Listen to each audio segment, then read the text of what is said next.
দোকানের থেকেও হাজার গুণ টেস্টি এবং মজাদার মালপোয়া ঘরে তৈরি করে দেখাবো। কিভাবে এরকম ফুলকো ফুলকো রসালো মালপোয়া ঘরেই তৈরি করে নেওয়া যায় খুব অল্প সময়ের মধ্যে, সেটাই দেখাবো আজকে। আশা করি ভালো লাগবে। এখানে মালপোয়া তৈরি করার জন্য আমি নিয়েছি সুজি। এখানে হাফ কাপ পরিমাণ সুজি নিয়েছি, আর 1.25 কাপের মতো দিয়ে দিয়েছি ময়দা। আর সুজি এবং ময়দা একত্রে এই মালপোয়াটা তৈরি করলে মালপোয়াটা কিন্তু অনেক সফট হয় আর ফুলকো হয়। আর দিয়েছি 2 টেবিল চামচ পরিমাণ চিনি। আর এখানে মৌরি দিয়েছি কিছুটা। মৌরি দিলে কিন্তু এর ফ্লেভারটা অনেক ভালো আসে। আর সামান্য একটু লবণ দিয়েছি, যারা মিষ্টি জিনিসে লবণ পছন্দ করেন তারা দিবেন, আর না খেলে স্কিপ করে যাবেন। এরপর এখানে দিয়েছি আমি লিকুইড দুধ। প্রথমে আমি হাফ কাপ দিয়ে খুব ভালোভাবে মিশিয়ে নিব। এরপর দিয়ে দিয়েছি আমি 2 টেবিল চামচ পরিমাণ ঘি। এরপর আবারও আমি হাফ কাপের মতো দুধ দিয়ে দিয়েছি। টোটাল 1 কাপের মতো দুধ আমি প্রথমে দিয়েছি, পরবর্তীতে যদি লাগে তাহলে আরো দিব।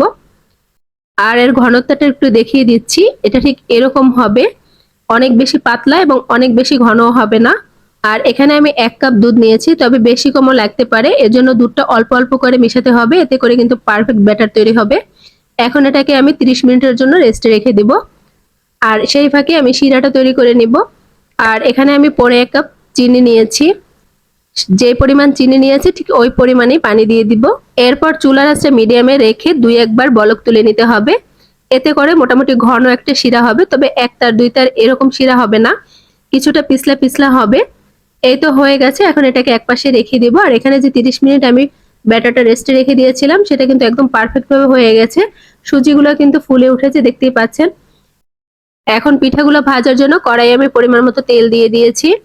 তেলটা যখন পুরোপুরি গরম হয়ে যাবে তখন এর মধ্যে ব্যাটারটা দিতে হবে। এরপর চুলার আঁচটা মিডিয়াম করে দিতে হবে, আর দেখা যাবে আপন ইচ্ছায় এটা খুব ভালোভাবে ফুলে উঠবে। ব্যাটারটা যদি পারফেক্ট হয় তাহলে প্রত্যেকটা পিঠাই এভাবে ফুলে উঠবে। এই তো একটা পিঠা ভাজা হয়ে গেছে, এখন আরেকটা দেখিয়ে দিচ্ছি। দেখেন আপন ইচ্ছায় কিন্তু পিঠাগুলো ফুলে উঠেছে। সুজি আর ময়দা যদি মিক্স করে পিঠাটা তৈরি করেন তাহলে অবশ্যই এটাকে রেস্টে রাখতে হবে কমপক্ষে 30 মিনিট, কারণ সুজিটা যদি ভালোভাবে ফুলে ওঠে তাহলে কিন্তু এভাবে পিঠাগুলোও ফুলবে। প্রতিটা পিঠাই এভাবে পারফেক্ট হবে। দেখতে পাচ্ছেন আমার কিন্তু প্রতিটা পিঠাই এভাবে ফুলকো ফুলকো হচ্ছে। আমি সবগুলো পিঠা এভাবে ভেজে নিয়েছি। এরপর যে শিরাটা তৈরি করে রেখেছিলাম সেই শিরার মধ্যে পিঠাগুলো দিয়ে দিব। আর শিরাটা কিন্তু অবশ্যই কুসুম গরম থাকবে। এখন সবগুলো খুব উল্টে পাল্টে ভালোভাবে শিরার সাথে মেখে নিতে হবে। আর 5 মিনিটের মতো এরকম শিরার মধ্যে আমি রেখে দিব। আর দেখতেই পাচ্ছেন শিরাগুলো কিন্তু পিঠায় খুব ভালোভাবে টেনে নিয়েছে।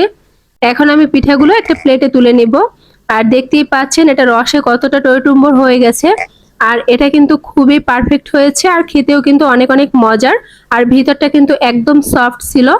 আমি ডেকোরেশনের জন্য উপর থেকে কিছুটা মাওয়া দিয়ে দিয়েছি, এতে করে পিঠাগুলো দেখতে ভালো লাগবে আর খেতেও ভালো লাগবে। আশা করি রেসিপিটা ভালো লেগেছে। সবাই ভালো থাকবেন। আল্লাহ হাফেজ।